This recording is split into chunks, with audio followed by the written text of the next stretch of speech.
शांति से भी दुखों का अंत हो जाता है और शांत चित्त मनुष्य की बुद्धि शीघ्र ही स्थिर होकर परमात्मा से युक्त हो जाती है।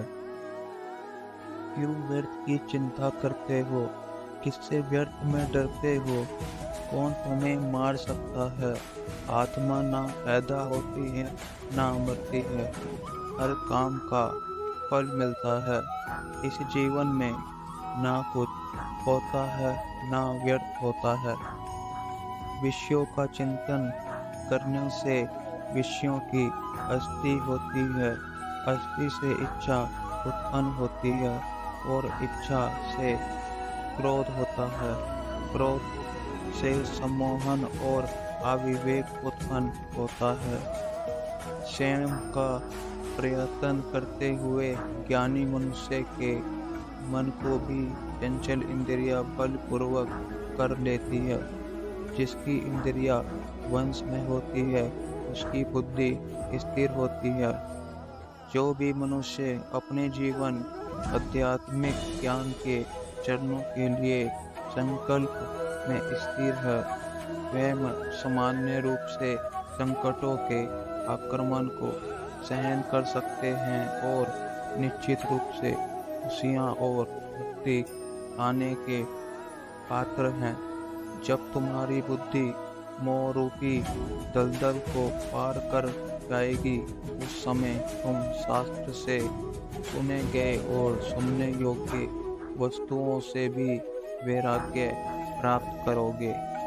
केवल कर्म करना ही मनुष्य के वश में है, कर्म फल नहीं। इसलिए तुम सिर्फ कर्म फल की हस्ती में ना फंसो तथा कर्म का त्याग भी ना करो। तुम्हारा क्या गया जो तुम रोते हो? तुम क्या लाए थे जो तुमने खो दिया? तुमने क्या पैदा किया था जो नाश हो गया? ना तुम कुछ लेकर आए, जो लिया यहीं से लिया, जो दिया यहीं पर दिया, जो लिया इसी ईश्वर से लिया, जो दिया इसी को दिया। जो मन को नियंत्रित नहीं करते उनके लिए यह शत्रु के समान कार्य करता है। खाली हाथ आए और खाली हाथ वापस चले।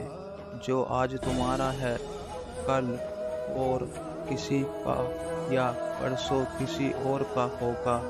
तुम इसे अपना समझकर मगन हो रहे हो। सुख दुख लाभ हानि और जीत हार की चिंता ना करके मनुष्य को अपनी शक्ति के अनुसार कर्तव्य कर्म करना चाहिए। ऐसे भाव से कर्म करने पर मनुष्य को पाप नहीं लगता। जो हुआ वह अच्छा हुआ, जो हो रहा है वह अच्छा हो रहा है, जो होगा वह भी अच्छा ही होगा। तुम भूत का पश्चाताप ना करो, भविष्य की चिंता ना करो।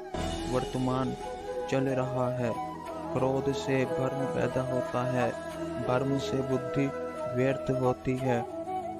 जब बुद्धि व्यर्थ होती है तब तर्क नष्ट हो जाता है। जब तर्क नष्ट होता है तब व्यक्ति का पतन हो जाता है। सम्मानित व्यक्ति के लिए समान मृत्यु से भी बढ़कर है। सभी प्राणी जन्म से पहले अप्रकट थे और मृत्यु के बाद फिर अप्रकट हो जाएंगे, लेकिन जन्म और मृत्यु के बीच प्रकट दिखते हैं। फिर इससे सोचने की क्या बात है? परिवर्तन संसार का नियम है। जिसे तुम मृत्यु समझते हो वही तो जीवन है। एक क्षण में तुम करोड़ों के स्वामी बन जाते हो, दूसरे चरण में तुम नरेंद्र हो जाते हो।